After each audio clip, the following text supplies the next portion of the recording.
Hey, it's Ace. Welcome back to Project Zomboid, Tripura Farm.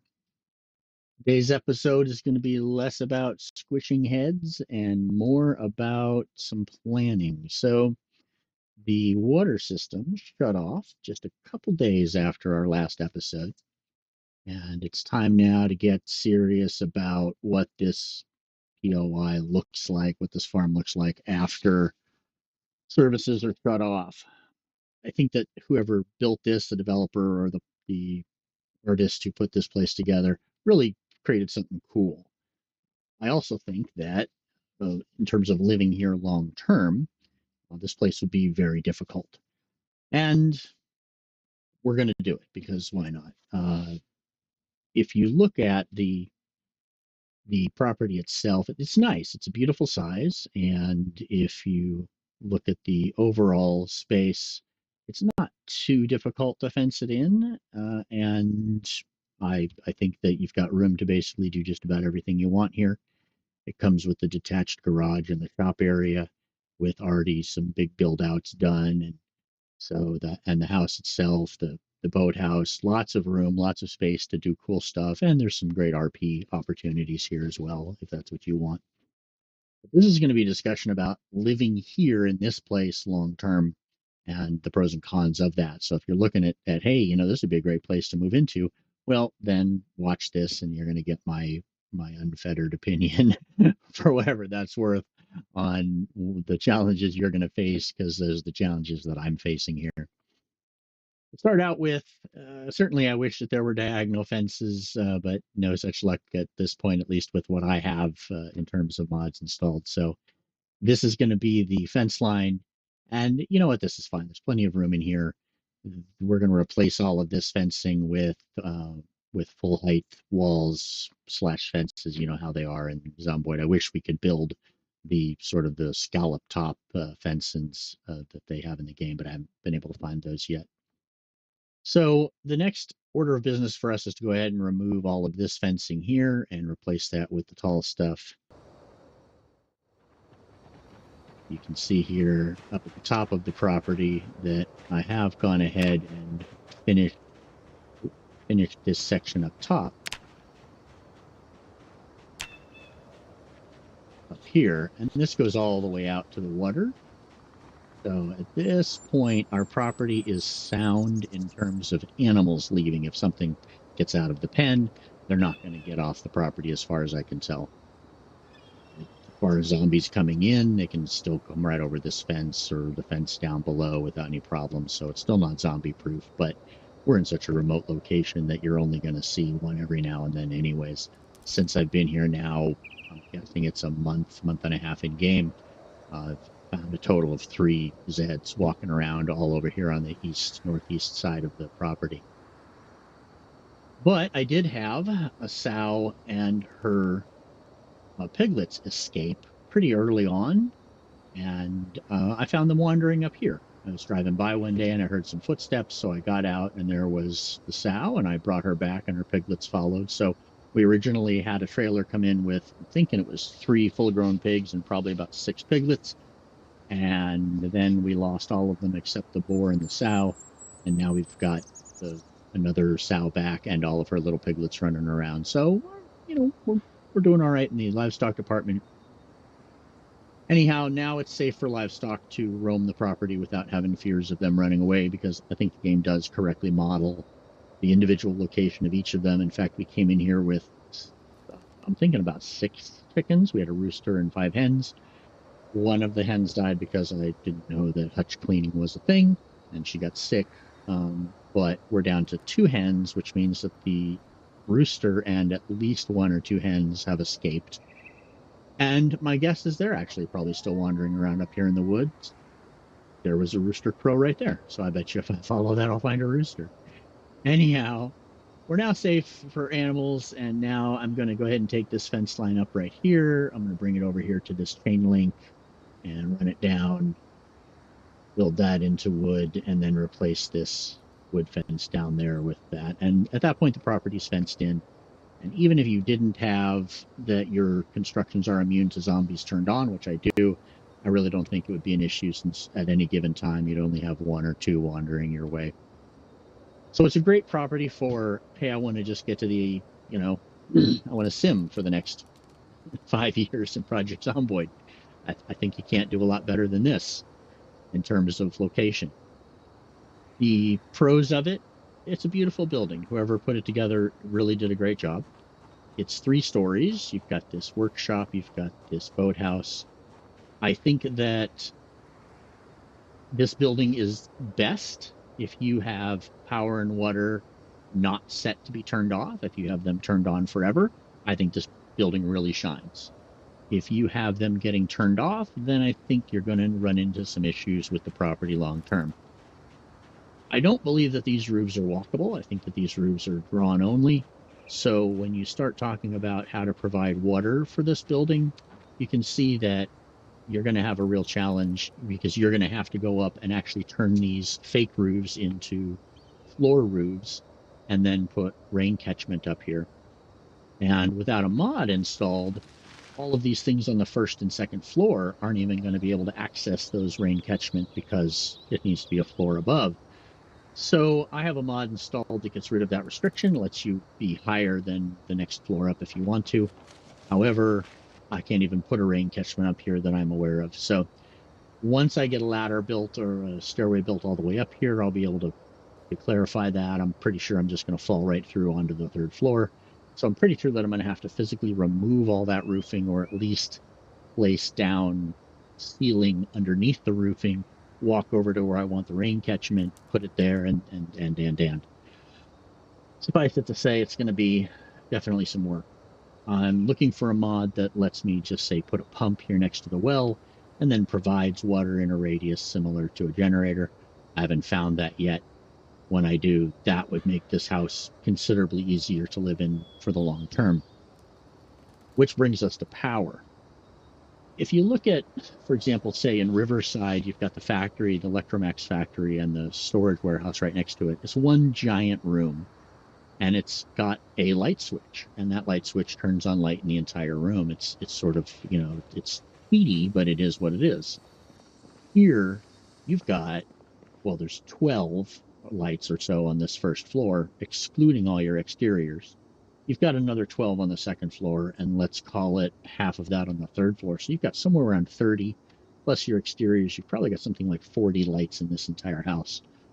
Powering those with a generator, as well as all these fridges and freezers, let's be honest, you could probably look at generator info and watch the fuel drop in front of your eyes. You could probably be lucky to get a tank a day of fuel, one day of a generator running before you had to refill it on this house. So clearly this house is not meant to live in after the electricity goes out, unless you own a refinery and you're getting gas deliveries every day and you've got staff keep the generators topped off. So the electricity is the big one. The water, it could be solved with a mod. Boom, there it is. The electricity could be solved with a mod that just says, hey, lights don't cost anything. There you go. And then you unplug some fridges or you turn them off and you're living here, pretty much as the developer intended. Alternatively, go into your Sandbox settings, turn fuel consumption on generators down to 0, or turn electricity use down to 0, something like that.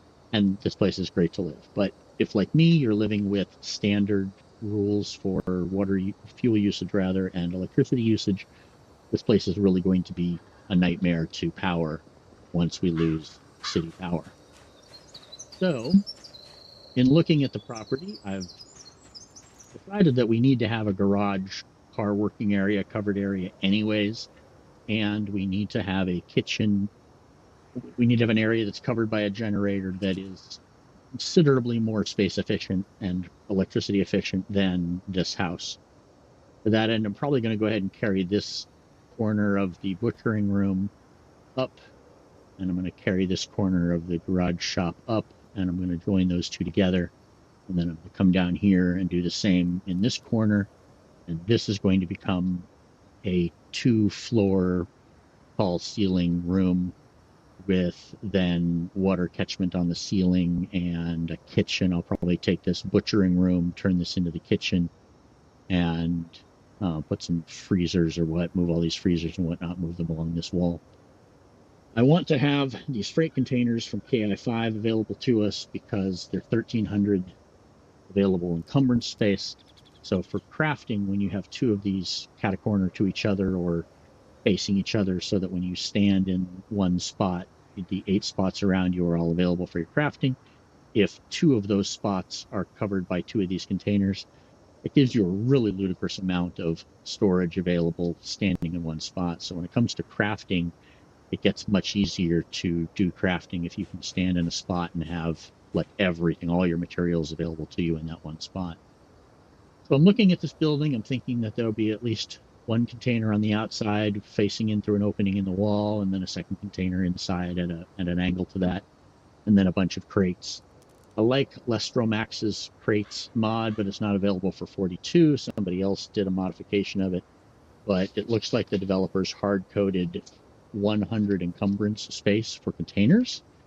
And although configurable containers mod allows you to get around that through manual means, I suspect that the developers are going to continue to try and restrict that because that's the way they want to roll. So let's not assume that we can put down a storage box with 1 million capacity in there or anything like that anytime soon without some workarounds. That being said, these provide 1,300 in a, canonical way. It obviously would be able to store a lot of stuff in this. So let's go ahead and use that unless they start restricting it on vehicles as well. I think that'll serve us well long term. And it looks appropriate. Good to have a giant container to store a giant amount of stuff.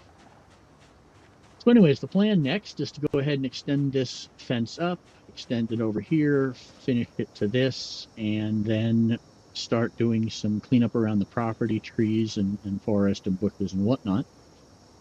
I'm getting ready for a trip over to Fallas Lake soon, but that will probably be tomorrow. Today is going to be this planning and so on.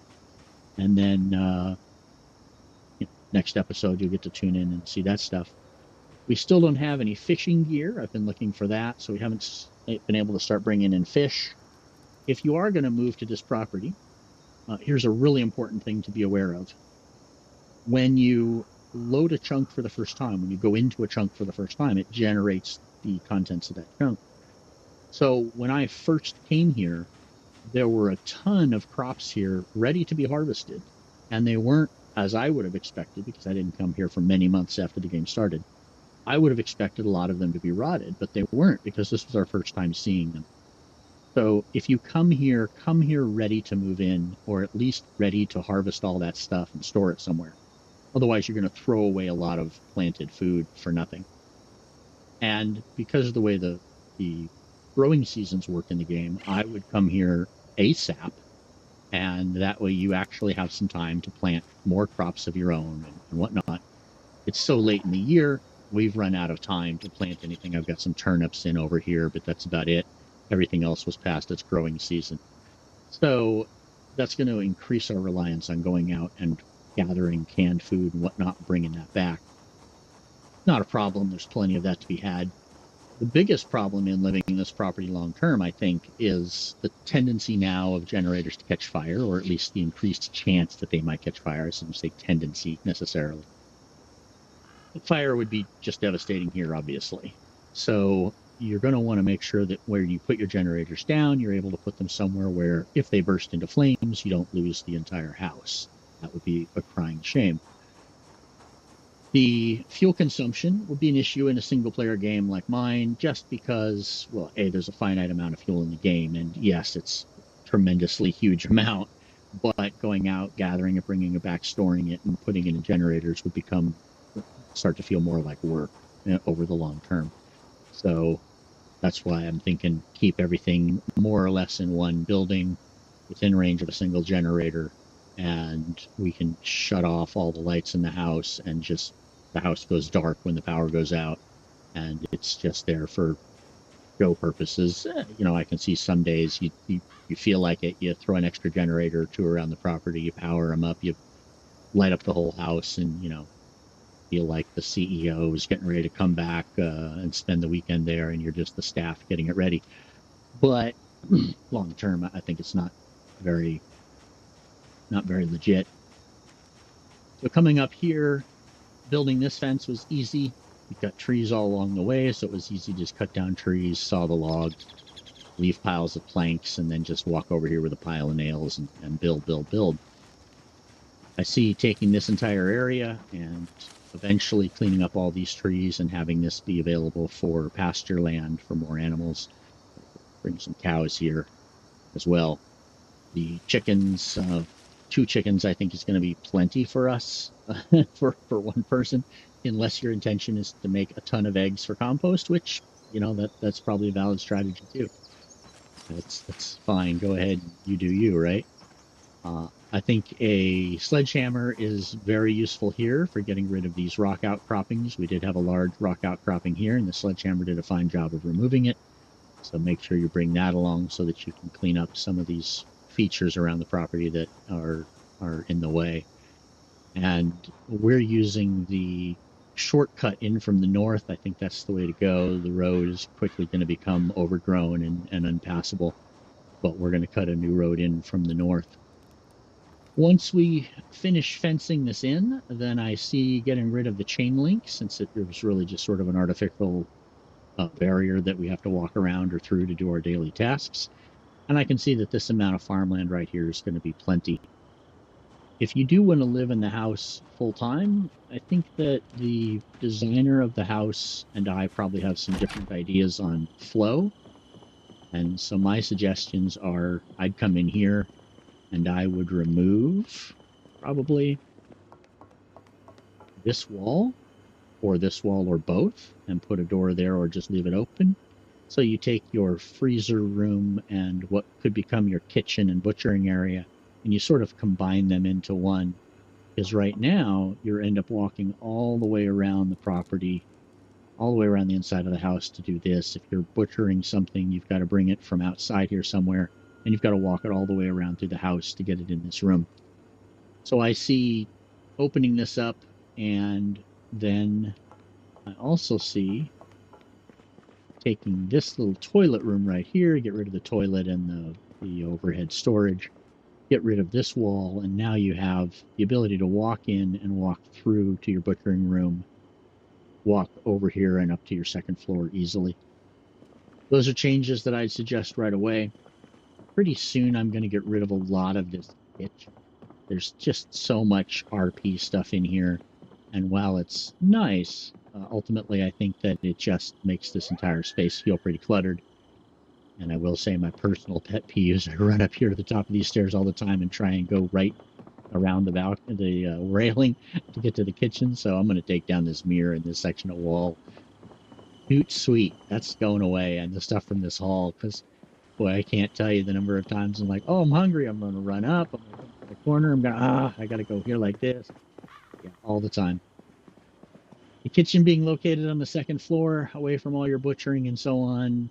Tough choice. I see the space and I see what the designers were thinking, but yeah, not how I would lay out a space. But then if you go look at my Minecraft builds and so on, my houses all look like boxes. I'm very much function over form.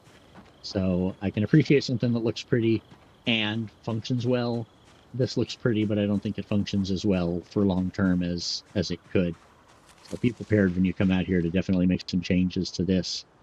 Unfortunately, the way PZ handles changes is poor. If I come in here and let's say I just delete this room right here and just make this part of the bigger room, this light doesn't light up this space. That comes from turning on this light switch. And so if this wall is gone, the game still sort of treats it like it's there, and you get this ghost wall inside. It just, yeah, modifying existing structures inside is tough. My best base location that I found so far that I liked, and I've certainly played this game for very little, so, my opinion means virtually nothing, but the best base location I found so far is the Crimson Oak Distillery in Louisville, because it has a nice, large, huge garage covered by literally one light.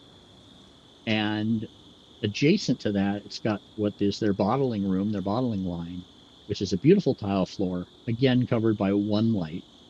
And if you pop a couple garage doors in the eastern wall of that room, you can pull trucks in from the outside, have a really nice crafting space, parking space, working space that is lit by a single light.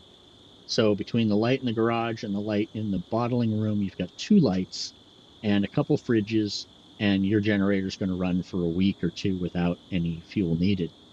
This place, not so much, but very pretty. So today, I've talked about some planning, and now it's time to just sort of do my tour real quick. Now that I've lived here a little bit, I can speak a little better to the things you're going to find around the property. Obviously, this is designed for late game. Hey, I want to get my crafting up. I want to just go somewhere where I'm not cracking heads all the time. This is great for that. You've got a charcoal pile for making coal here. You've got the smelter. You've got the water. You've got a pump, which is purely decorative from what I can tell. Anvil, this shop out here is really nice. You've got some workspaces. Sharpening stone inside, grindstone already built, ready to go, as well as a blacksmith's forge over here. And you gotta love the little fake drill press, whatever, oxy acetylene torch setups that don't actually work. I wish they did. Hand operated press. What I haven't found on the property, and I wish that we had here, is a working bandsaw. I don't know all of the power tools, all of the shop tools yet that they've put in Build 42, but I do know that there's at least a bandsaw that I've seen in somebody's garage that I wanted to try and bring here. So it's by no means complete. I did find a startling lack of supplies on the property. So if you come here expecting to find loot, you're going to be disappointed. You're going to need to bring a lot of your stuff here. There was a reasonable selection of hand tools, pliers, things like that on the property. For me, with standard loot distribution, I think everything is set to rare by default. And I kept those settings, but I definitely had to bring everything in here to work on the property, which fortunately I'd already accumulated. You've got 3 planting areas up here, and there is a gate, a man gate that we can walk through over here, but it comes planted with a whole bunch of stuff already: barley, hops, hemp, not pineapple, watermelon rather. I forget what was in here. Sunflowers, obviously, and there were a couple more crops here. So come here with the intention of picking all those crops right away and having a place to store them. Otherwise, it's going to suck to just watch them all wither on the vine or die and feel like you just gave all that food away, which would be a great way to come here. Come here and immediately move in, have some food. You've got all this freezer space, so you can come here and immediately have a bunch of food to sustain you for a while.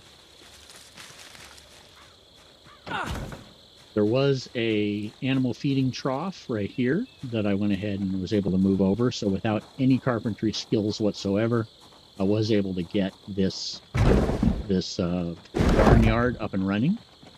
I did have enough carpenter skills to go ahead and build another trough, which I built here. But you could come here on day 1, move a feeding trough over, drop a chicken, and have livestock here successfully. There is a chicken hutch ready to go. And learn from my mistake. You need to clean the hutch out every now and then. Go figure. Under crop roosting, there it is. Clean it if it reaches 100%. Apparently, chickens can get sick. I did have that happen, and we lost one to that. In the very beginning, I broke this fence and I extended the zone down to the water, thinking that that would give them the ability to go drink water, and so this could just be a food trough. It didn't work for me, which isn't to say that I didn't screw it up somehow, but expect to build a second trough pretty quickly or be hand feeding or hand watering them till you do that.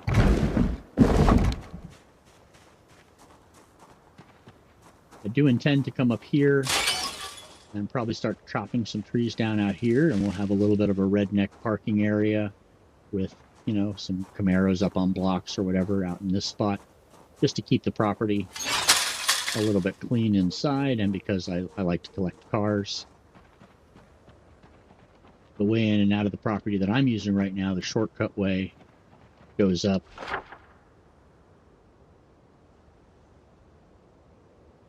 right up here and ends up getting to the power line cut right here. So it comes out and goes about like that. A little bit of a convoluted way to get there, but this is more or less the route. And I'm looking at going ahead and just cutting a straight road through there rather than having to negotiate all those trees each time. It's definitely going to be some wood cutting, but your chance of attracting Zeds during that whole thing is pretty much nil. So now it just comes down to, do you have the muscle fatigue to do it or not? I've got muscle fatigue turned down in my game. I agree with the mechanic. I like it, but there doesn't really seem to be any gains. Like if you tax your muscles and then you recover and you tax your muscles and you recover, eventually you're going to look like Arnold. But and it's going to be tougher and tougher to get that fatigue. But in this game, it looks like it's just a set limit, and you're always going to get fatigued at the same point. So I felt like there should be some more growth over time. My character's been running around, smashing Zeds, swinging weapons, carrying firewood, and so on. It still has exactly the same carry capacity as they did in the beginning of the game. I'm superhuman at this point, 6 months in of living this kind of life. I should be practically practically looking like a pro wrestler at this point, but not so much. So this is how we come in and out. There's a little dirt road up here. It works pretty well, but you're definitely going to have to take a few trees out along the way just to make it a little easier on yourself. The main driveway in and out is much longer. It's the same sort of thing. It looks a little wider here, but really it's not. There's going to be trees and stuff just as much, and it's going to take twice as long to come in and out on the main road. So be prepared for that. You can see, obviously, that I had one of KI5's P19, Oshkosh P19s down here, which is a pretty big vehicle. I think it's a little smaller than the KI5 Hillbilly, which is eventually the truck that I'd like to find. But even that, I think, wouldn't have any problems coming in and out. You can see the containers also from KI5 that I brought in, and I towed those behind a tow truck from the tow trucks mod. And I was able to get these in and out on that road with, I think I hadn't even pulled out any trees at that point or brush. So living in here, getting in and out of here is fairly easy. And you are very close to the center of the map, really. If you look out at the new content here to the west, Louisville up here, this place is really centrally located. It's on a fairly major road right next to Four Corners, which is on the major highway. So I think that the developer who placed this here, whoever said, "Hey, I want to put a pool end game, so you want to play Project Zomboid like a sim, like Sim Life." I think that whoever did that built this property and intended this space to be exactly that. But I also think that they definitely intended you to leave all the utilities on. So that's my take on the farm. It's a short episode today just to sort of talk about the pros and cons of this space and show off why it's cool to live here and why I think it would be a pain to live here. That we're gonna experience that pain firsthand because I've got all those settings turned on to normal. So as we dig our way through that, you'll be able to come back and watch me curse and swear, or watch me say, "Oh yeah, that was simple, Simon. We got right past it." In the meantime, I'm going to get ready for a raid on Fallas Lake. We need some more canned food. With power getting shut off any time now, my expectation is that frozen foods, freezers everywhere, are going to start to spoil food in them. So let's grab as much as we can before that happens. Also, I'm still trying to find a fishing gear so that we can start fishing out of the lake. And between fish and we, a couple nights ago, I was going back to get some stuff from West Point, and I hit not one, not two, but three full-grown deers. So we have a lot of venison packed in the freezer right now. We still haven't had to go out hunting or trapping or anything to get meat because I'm just getting all my meat courtesy of the Chevrolet 454 caliber tow truck that I'm driving around.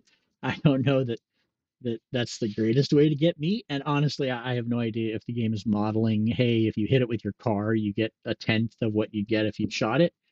That could be the case. If so, then shooting meat will literally probably just bury us in the stuff. But um,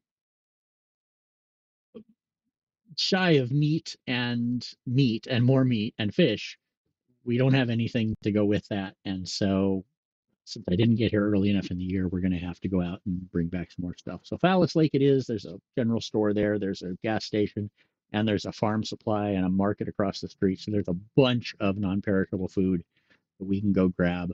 Also a hardware store where hopefully we'll find maybe another sledgehammer or some more axes. We're going to go do that in the next episode. I'm thinking I had a DM from somebody asking me, well, the spot check videos are going to be great, but I'd really like to just be able to go back and see how you built something during the playtime in between them. So I'll probably be streaming that just as an infill. You know, I mean, I'm playing it, so I might as well stream it and leave it recorded on YouTube because I'm not paying for the hard drive space. And I don't expect that many people would go watch those because it'll be, well, just a lot of watching the character run around and do mundane stuff. But, you know, maybe that's some people's vibe. And if so, great. Really no reason not to put it up there. Oh, funny observation from butchering the two deer. We do now have two planter of, oh, wow, the name escapes me for these now. We have two. Oh, come on. It's going to suck when I see this name. Watering cans. We have two watering cans full of blood, full of animal blood. I have no idea what that's going to be used for. Obviously, we'll need to go Google that and see why we want two watering cans full of animal blood. But they were the closest containers I had when I was butchering here at the butchering hook, which you're definitely going to want to put in for those deer that you're going to accidentally, on purpose, run over for their meat. So this is Ace. I'll see you next time. If you want to tag along to Fallas Lake, then watch the next episode, which is coming right after this one, since I'm going to turn around and just start recording right away again. And we're going to go and see if we can clear out the town a bit, hit the police department, hit the stores, and just bring back stuff. As an aside, you know, I always knew that survivor houses, the ones with the windows planked over, were more valuable than regular houses. But I hit a couple of those in West Point, and I got to say they are so much more valuable. Now, knowing this, playing the game, the minute I could get a car and a crowbar, the first thing I would do is probably go find a survivor house and clear it out because it's got books, it's got food, it's got guns, it's just got all the stuff you're looking for. So we're going to go see if there are any survivor houses in Fallas Lake, which I'm sure there are. Going to hit those. We're going to hit the stores and come back with hopefully a fully loaded Oshkosh. Maybe even bring a trailer along with us. We'll see. Thanks a lot. Glad you're along for the ride. I hope you're enjoying it. I'll see you next time. This is Ace.